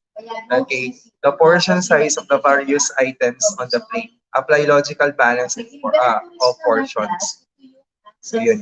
Yun yung mga kailangan natin. Okay, then we have also the arrangement of the plate. So kailangan maayos yung pagka-arrange niya. Basic principles of platter presentation. Okay, so wait lang. Magpapalit lang ako ng ano. Dalawang klase ng supplies. Store supplies and office. Okay? So, hindi ginagamit ng, for example, when we say office supplies, of course, offices, hindi ginagamit natin sa office natin. Office supplies natin. Plus one nga kayo, plus kung narinig niyo ako. Kung narinig niyo ako ng maayos. Ayan. Thank you, Romalo Sanchez na nandito pa rin. And Ashley sabi niya, Sir, may pagkakaiba po ba yung grilling sa barbecuing? Wala. Parehas lang naman sila. Barbecuing is the same with the grilling. Uh, the ano lang, ang ano natin kasi, ang specific lang natin with the barbecuing is we are using skewers. Ito yung stick or pantusok. Pero parehas sila ng procedure na pagluluto. Specifically nga lang ang barbecue is meron siyang stick or na pantusok. Eh guys, narinig niyo ba ako? Ano nga, press 1 kung narinig niyo ako. Non-current ang washing machine. Hello? There are mostly permanent and fixed assets na kaya non-current ang washing machine. So when we fix it, hindi pa rin okay? So, in fact, that's the potential. Hello? Ayan, so narinig naman pala. Thank you, Kasha. Ayan, so kasi return ko yung ano, ginamit ko na yung phone ko as my microphone, as my mic and also my earpiece. Kaya, yan. So, yun yung ating ano, yun yung tanong kanina na sinagot ko. Okay, na kung may pagkakaiba daw pong grilling sa barbecuing. Walang pagkakaiba in methods of cooking. Kasi ang methods of cooking nila nasa ilalim, nasa bottom yung apoy. Okay, pero specifically, ang barbecuing is you are just using skewers or sticks, okay, to cook the food. Ayan. Thank you po sa mga hinig. Ayan, kita sir. Okay, thank you. Okay, so we go tayo with three components of buffet platter. Ito naman yung ating basic recipe platter process. Pag sabing platter natin, we are using a big plate. Okay, big plate yung ginagamit natin. Okay. Okay, so number one natin is three elements of buffet platter. Number one is the centerpiece. Okay, the gross piece or the gross piece. Okay, this may be an cut portion of the main food items such as the plate or cold, roast, decorated, and displayed as a whole. Okay, so that is your centerpiece or the bigger item of the buffet platter. Yun yung pinakalaki. For example, like ulo ng lechon o kaya chicken turkey, ganyan. O kaya roast beef na buo na nakalagay dyan sa mismong buffet table or platter, other buffet table. So that is your centerpiece. Or kaya yung mga carved vegetables, yung mga nakadesign na pakwan na hugis, bulaklak, mga ganyan. So those are your centerpiece, mga edible yan. And the slice or the serving portion should be arranged artistically. So that's the third. The point is another is the garnish should be artistically done in portion. Hindi yung basta naglagay ka lang ng nagping-ping-ping ka lang ng garnish mo. Pinag-isipan mabuti yung garnish natin. Okay, so the food should be easy to handle and serve. Okay, yung tipong maganda nga yung pagkain mo, kaya lang hindi naman mahawakan kasi ang lambot ng bread o kaya masyadong malaki or kaya nag-mess na yung kanyang garnish sa mismong item. So may factor yan. So hindi nagiging maganda yung natin yung canapé natin or appetizer platter natin. Next, make a simple design. Simple is the best. The simple design is best. Simple arrangement is easier to serve, more appetizing, and still attractive when are half consumed by a guest. Okay, so attractive platter presentation may be on the silver or other metals or mirror, chinaware, plasticware, wood, or any other materials provided by representable of the suitable of the food. Ngayon, yung ginagamit ito, kagaya nitong sample natin dito, is marble, black. Okay, tile or marble black. But it's a platter, it's a black. Okay, na kung saan ginagamit naman siya as a basis ng ating appetizer. You can use the mirror. Okay, so you can use the mirror, okay, to arrange your platter kasi it gives edifies kasi the appetizer. Para nagiging doble, nagiging attractive kasi siya kapag ginamit natin doon is mirror. Another is yung glass. Okay, and of course the silver platter kasi para umangat yung kulay. Okay, lalo pag yung appetizer is puro puti siya tapos puti rin yung plato mo. So hindi ma-distinguish na hindi may edify yung kulay ng appetizer mo. Okay, so kailangan contrast yun sa mismong daw, kaldereta, hindi mo. Grabe naman. Ginawang dip dun sa canapé. O, so wag lang masyadong liquefy. Yun lang naman. So, designing the platter. So, of course, you need to plan ahead. Okay, kung ano yung mga gagamitin mo, anong ingredients, anong klaseng meats ang gagamitin mo, mga ganyan. So, get movement to your design. Isip ko kagad ng design kung pa spiral ba, pa diagonal ba, pa arrangement ba ng parallel, perpendicular arrangements, mga ganyan. So, kailangan mo yon, paplanuhin yan. So, give the design focal point. Ano yung pinaka-ine-edify mo sa design mo? For example, like sa spiral ba, ano yung pinaka-center mo doon? Kapag ginawa mo siyang spiral, kapag round ba, ano yung mismo nasa gitna? Ano yung second layer? Ano yung third layer? Ano yung fourth layer? Hanggang sa maging nilagay mo na lahat doon. So, pinag-iisipan lahat. Keep this in proportion. Design pare-parehas yung sizes niya. Okay, so make the garnish count. Okay, so you point. Okay, you point your garnish. Hindi yung dahil so marami kang mag-garnish is ilagay mo na lahat doon or uneven yung garnish. Actually, kahit naglalagay ka ng dill or kaya ng chives, yung piraso ng chives sa ibabaw, kung dalawa, tatlo, apat, lima, so dapat kung pare-parehas yung ganung klaseng appetizer, kung lima yung nauna mong ginawa, dapat lima din yung susunod. It counts. Okay? Kasi kailangan tayo uniform sa paggawa ng ating appetizer. Kasi mamaya pag-uusapan niya ng guest mo, ilan yung mo, lima, yun sa akin, ay anim, ba't ganon? May comparison ka na agad, diba? So don't drown every plate. Huwag yung sobrang dami naman. Yung tipong hindi mo na makita yung plato. Kasi gusto mong ma-edify yung marami kang nagawa. Hindi ganon. So, kailangan may space, may social distancing. Kagaya nito, di ba may distancing sila? So, ganon siya. Okay, so kagaya nito, diyan, may arrangement yan, may focal point yan, diba? So, pinalano yung dito, even di sa kabila, ganyan. So, maayos.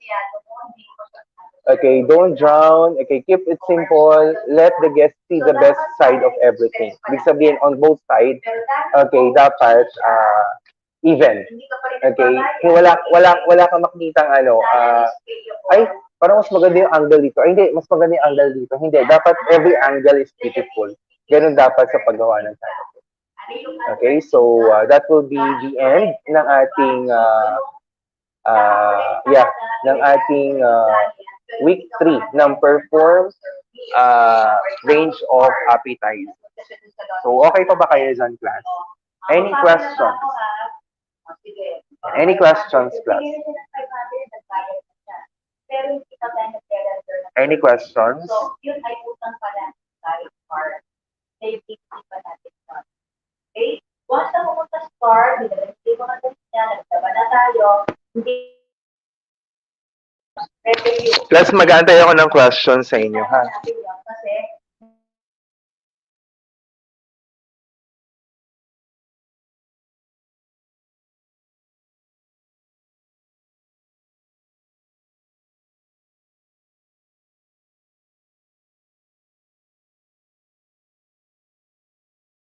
kasi tayo utang sa kanya. So may tanong daw si Sir Mikey dito. Si Sir Mikey sabi, Sorry, Mars, what is your favorite appetizer? Simpleng tao lang ako, Shanghai is the best for me. Shanghai is life.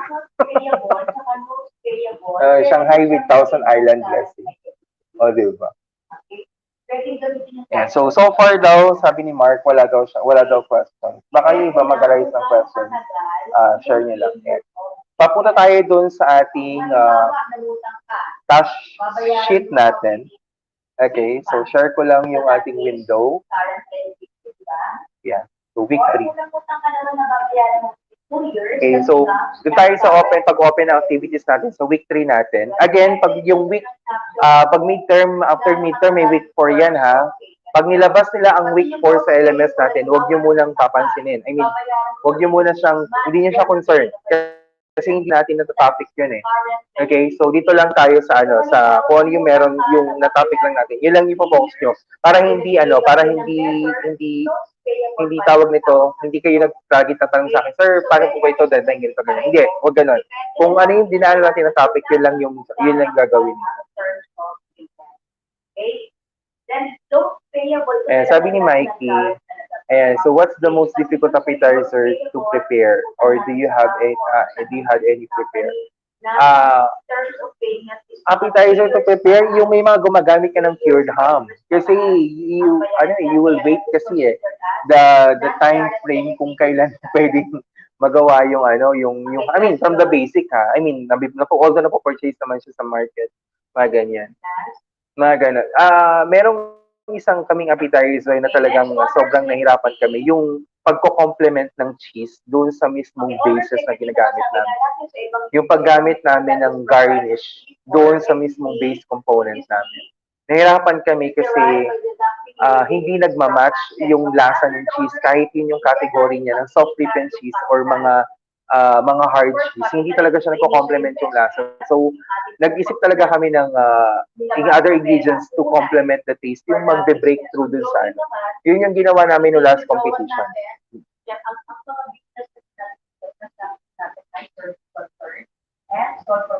Yan. So sabi ni Ashley, yung calamares po ba, sir, yes, calamares is kind of hot appetizer.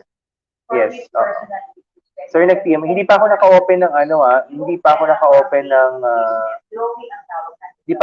ng FB, yung ginagamit natin sa hindi pa ako naka-open, kaya hindi ko pa mababasa yung PM mo sa akin dito. Mamaya na lang siguro after this explanation. So, open natin yung mga activities natin. So, LO1, self-check 3.1, the quiz is not time, so you can post. So, yung mga questions natin is answerable by, ayan.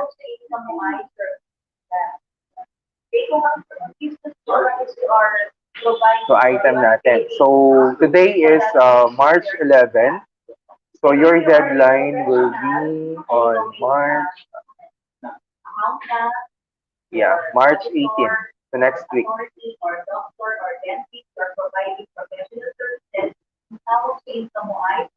Okay, so basic, so LO1 is open and already given. Ayan, next natin is yung self-check 3.2. Para kung may mga tanong. Same pa rin. Wait lang, check natin kung anong nakalagay dito. Kung mga tanong, baka mamaya. Next, we have expenses, yung mga gastusin natin. Usually, direct expense, Neo yung ginagamit naming Mikey, na platform ng LMS namin, Neo. Okay, so those are the account titles na gagamitin natin madalas dito sa... So, answerable by dami Medyo marami-rami yung questions na to So, 24 questions siya. Ay, wait lang. I'm sorry, boy. Mali.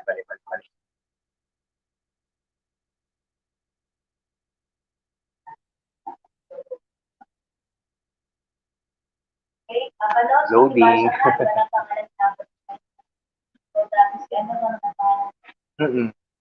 Actually, kahit naman dapat mag-model kami. Kaya lang, ang boss namin gusto yung mahal. Kaya yun. Ito yung ginagamit namin. Wait lang. Change ko lang.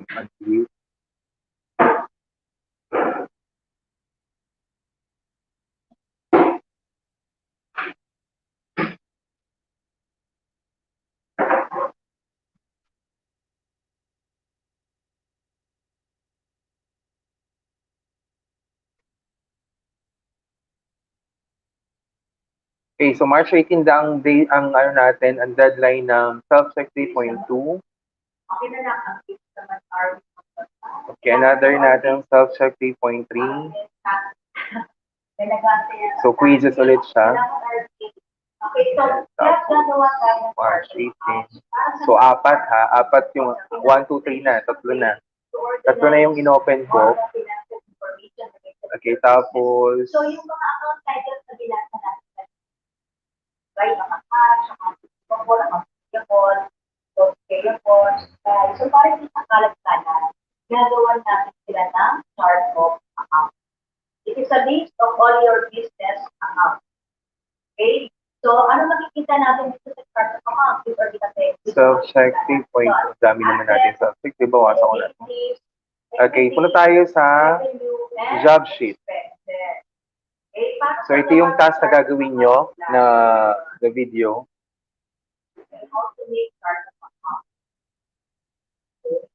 Startup accounts is the first step in creating the business account. Check natin yung info. Baka mamaya kung ano naman ang nakalagay dito. Hindi natin magawa ng maayos. Okay, una, gagawa kayo class ng parent account. Okay, ano yung parent account natin? Ito yung categories natin sa yung assets, equity, equity, revenue, and expenses. Hindi ito yung Then after nun, gagawa tayo ng business account. Ano yung business account? Ito yung mga account titles na makikita nyo sa transaction at ginagawa. Wait lang. Magche-check ako ng mas hindi komplikadong ingredients. Komplikado ingredients ng mga nandito. For example, like fresh steak, paninis, di ba paninis bread, cream cheese ang mahal. Wait lang. Maghanap ako ng alternative natin based dun sa mga natin sa unang mga lectures natin ng paggawa. Sir John, mas madami pa pong tanong si Mikey dito sa si Mikey nga nandito nakikinig, inahiya tuloy ako.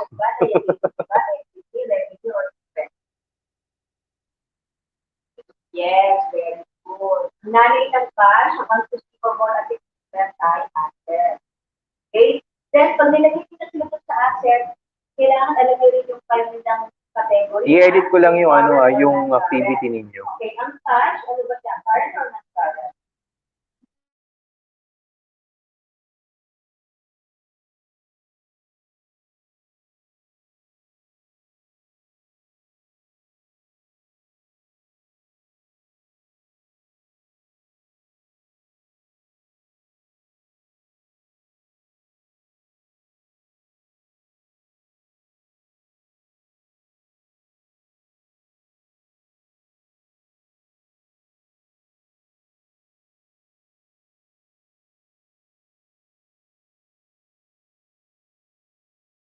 Next is, Sanay naman na kami, Mikey dyan. Alam niya, alam ng grupo yan.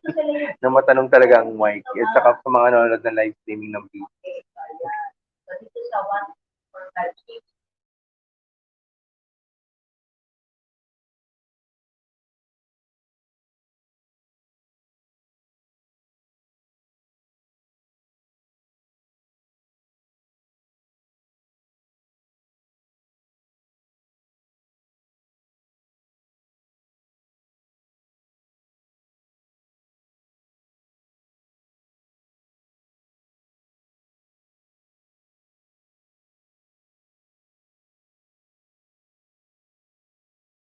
parent account. So, The system, ano yun, na automatic check. Yung encoder, kasama na doon yung mga sagot. So, inaayos na yun ang encoder namin, yung mga sagot. Tapos, kapag once sumagot si estudyante, si student, sumagot siya, automatic yan makikita at the end, yung kung ilan yung tama, ilan yung mali. Ganun siya. So, pag mali yung binigay na yun, so for example, like canapé, di ba yung canapé kasi is merong apostrophe E. Kapag hindi niya nagamit yung like example, apostrophe E, so nilagay naman doon na whether we got dalawang may rules siya, ginagawa ng rules, kung nilagay niya ilang or nilagay niya ina, may ganun. So, considered. So, pag once nilagay niya canapé tapos may ganun, check. Kapag canapé na walang apostrophe, check pa rin yun. O kaya pag canapé, malalaking letter, check pa rin yun. Kapag maliliit na letter na canapé, check pa rin yun. So, ganun din. Ganun ang system. Pero we do manual. For example, like, sir, may nagsabi sa amin, like, ang student, sir, parang mali ata po yung sagot sa iyo. Na ganyan na parang, parang ito po yung nakalagay sa notes na canapé mo po yung sagot, pero mali naman po yung sinagot. Kumagano. Oo. Correct. Yung spelling na yan ng other. Yes, oo. Correct ka dyan. So, pag nagkamali ka dyan, automatic it's wrong. Ilalo yung spaces saka yung apostrophe na D. Wait lang. Nagkahanap ako ng recipe natin. Tanong ko lang, mura ba ang avocado ngayon? Or may avocado ba ngayon? So, pag gumawa tayo ng startup account, ako talaga, nagtanong talaga sa inyo, no? Wait lang, maghanap ako ng mas madali. Kasi mahirap to eh. Mahirap yung binigay sa inyo sa Ellen. Pero sa totoong buhay, dalawang column lang ang chart of account. At nasa kaliwang side yung account number. Tapos nasa right side yung account title. Okay, so imagine nyo lang, yung number dyan sa gitna, ilipat nyo sa kaliwa. Kaliwa ng cash. Ito nyo ilalagay na. Ganun magagawin sa account or sa chart of account. Next, mapapansin nyo assets. Ano yung assets? Cash, accounts receivable, inventory, prepaid expenses, supplies. Yan, current assets yun, account supplies. Pagdating sa office, store equipment, and current assets. Hello, Mikey, ano yan? Bakit nagsalita ka na dyan ng, ano, ng French? May French ba yan? Italian? Parang sa reference naman. And capital, owners drawing. Okay, plus mapapansin niyo sa capital sa withdrawal, ilalagay dapat yung activity owner. So for example, ang business natin ay Abalos. So Abalos, capital. Abalos, drawing. Okay, kasama natin yung activity owner.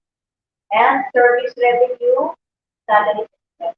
Kasi mapapansin niyo sa ibang mga libro, pag nagpunta kayo, yung revenue, nagsisimula sa 5, may pwede rin, tapos yung expenses, nagsisimula sa 6.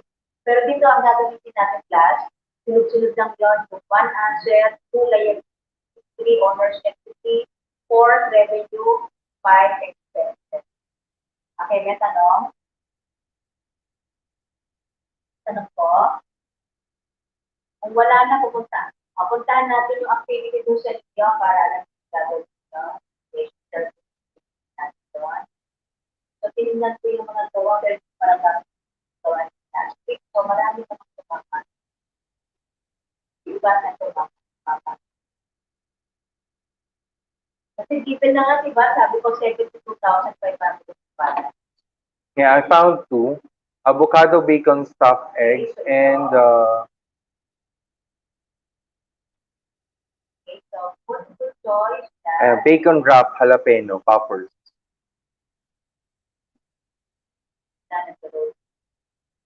Okay, so ang tanong dito, yung sinasabi ko kayo ng kaso,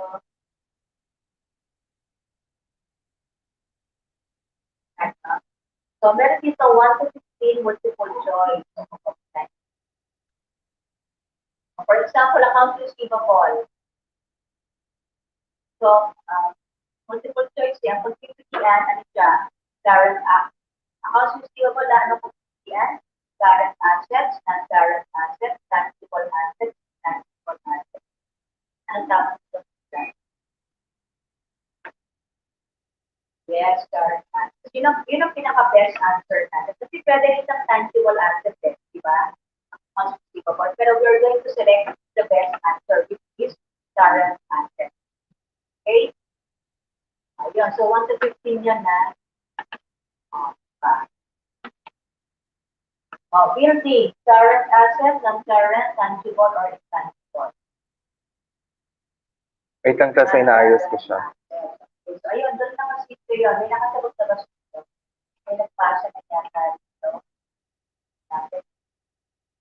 Okay, ano pinito mo namin? Oh, 10 sa Abalos.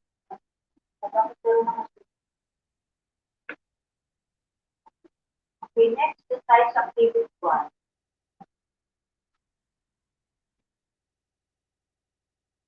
Oh, Ito yung mga naman, pala ng indicate internet whether it ko. is an increase or decrease. Okay, nakasagot na rin naman. Okay, so ito, plus, babalikan niyo yung nag-aralan natin, yung account situation, asset is equal to liability plus owner's equity. So, dalawa yung effect, di ba? Ang effect nun, kung nag-increase ang asset, dapat mag-increase din ang liability or owner's equity. Okay? Pagka nag-decrease naman ang asset, dapat nag-decrease din ang liability or owner's equity. At kung pareho namang asset, dapat sa increase sa decrease.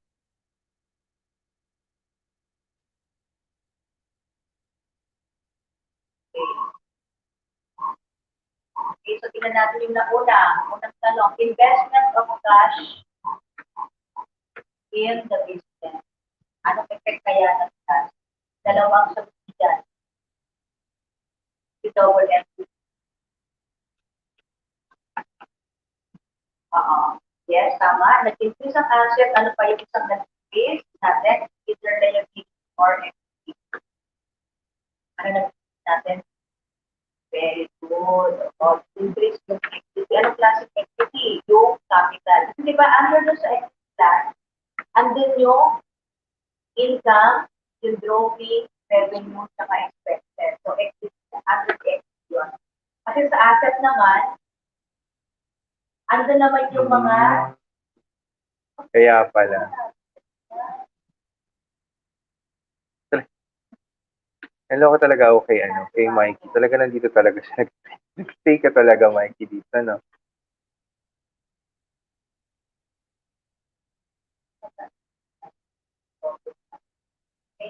so increase in asset and increase in equity. Okay, another example.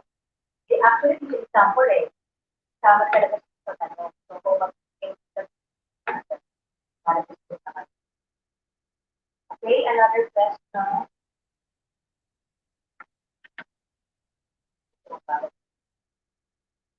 Purchase of computer equipment for cash.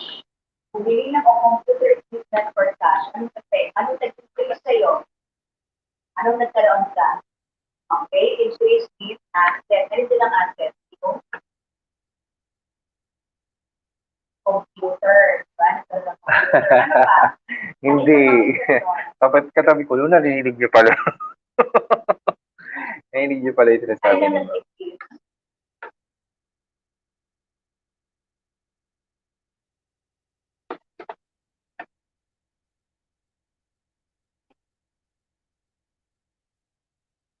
Tatlong choices yung nilagay ko dito sa sa LMS natin na bago. I mean, na inedit ko. So, tatlong kayo may mili kung anong gusto niyo dito na na gawin.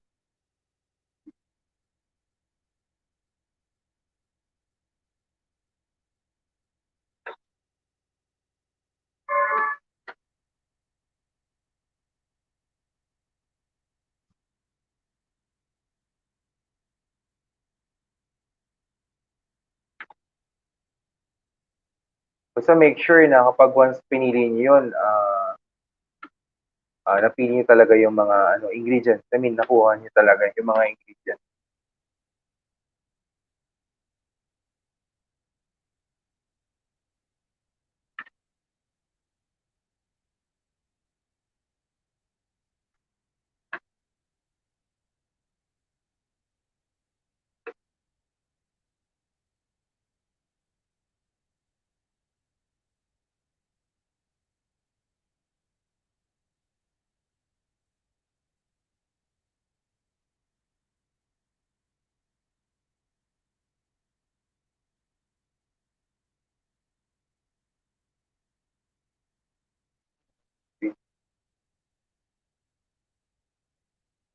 Okay, so purchase of computer equipment for cash.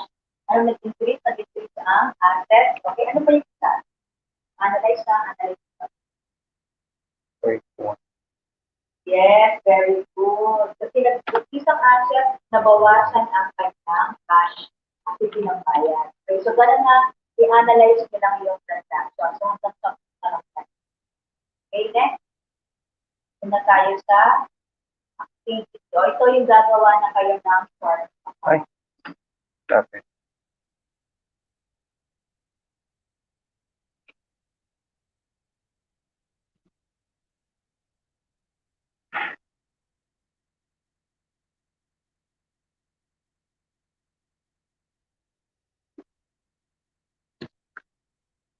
Ayan, so okay na to.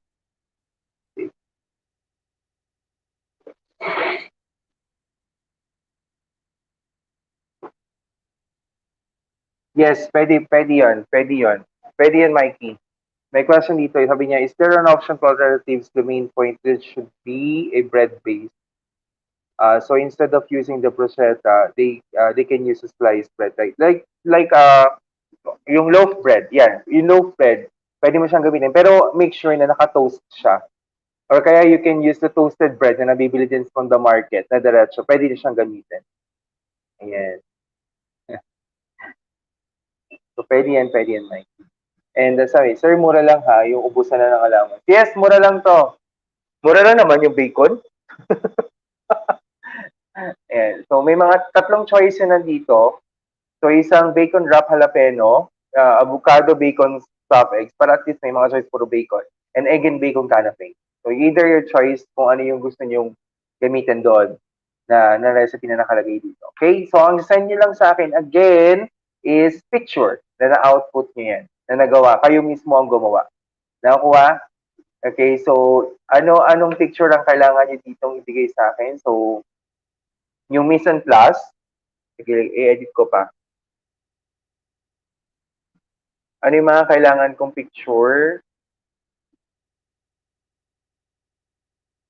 Okay. Paano ba yun? Tama. Ah, wala. Avocado. Oh, you can pwede pumili ka ng pumili kayo ng ng kahit yung bala kayo kaya niya.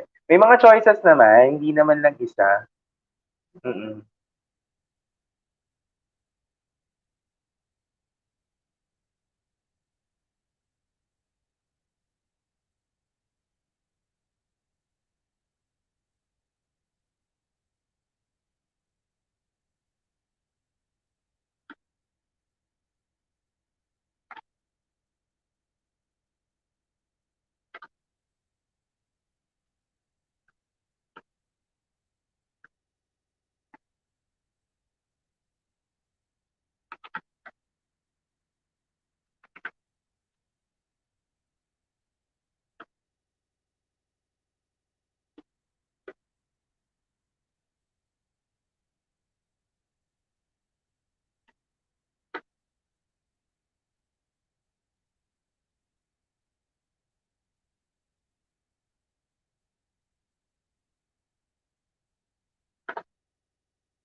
Yes, wala pa wala.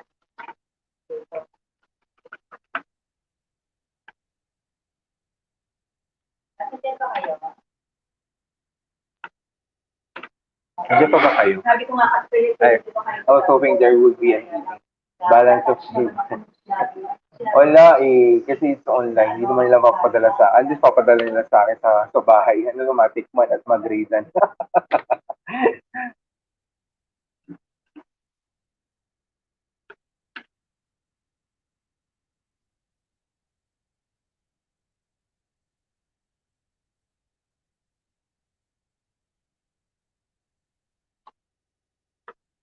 Okay, so PPE tayo ha. So naka-white polo shirt, hairnet, apron. So kasama yan sa mise en place. Okay? Kasama yan sa picture. So suits and equipment to be used sa creation presentation outfit. Sir, yung makakatipid pa. Yes, oo. Makakatipid naman yan. Manipis naman na to, matipid na to. Siguro mga 100 kaya naman ito. Kasi kung for example, like, syempre yung mga mayonnaise, for example, like, maliliit lang naman ang bibili. Siguro mga, kakainin niyo naman siya. I want to heart them on. Kaso paano? Ano naman yan pwede makakain niyo naman siya. I mean, you just simply prepare. Isipin niyo na lang mag-prepare kayo ng appetizer for your family. That's the motivation, not just to comply the subject. Okay, but also to eat. Anyway, sila yung mag-judge din ng mga nagawa. Ayan, suggestion lang po, may app po na magpapasa ng video na mag-compress ng MB file. Hindi po aabot ng yung file, UCAS po, yung pangalan. Actually, yes, for the video presentation, you can use the UCAT. Yes, I suggest that too. Kaya lang the output that I needed here is not a video. picture.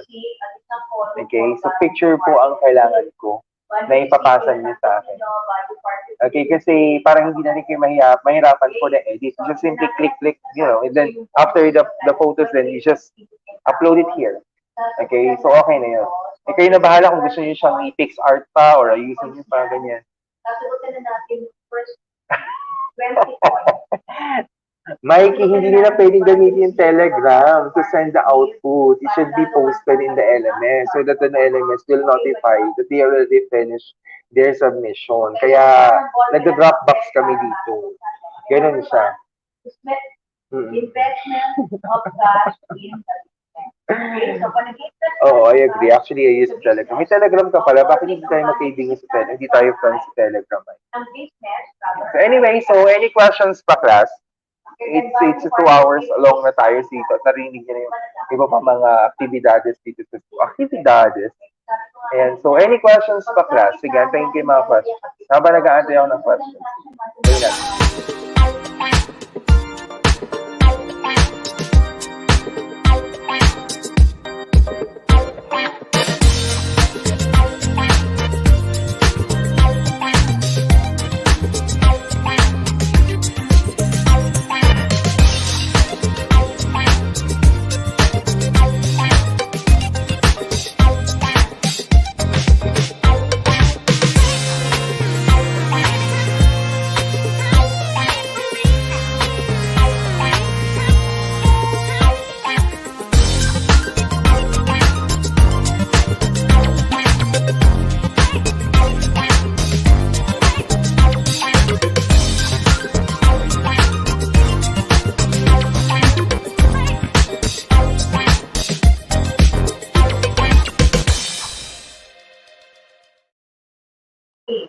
Build a customer first center. So, sinabi natin build.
Ayan. So, we're still waiting for the questions. But if you have any questions na, just recap lang this sa video para at least may reference kayo sa klasiko. And Prin, thank you so much for dropping by sa aking channel. And guys, pag may questions, punta tayo sa messenger natin. If hindi ko nasagot dito. Pero pag nasagot ko dito, sabihin ko sa inyo, balikan nyo to. Okay, so guys, magkapalam tayo for this lecture. So always remember, you are loved, accepted, and fun. Bye-bye. Thank you so much. Cash, tama. Okay, tama. Okay, next number.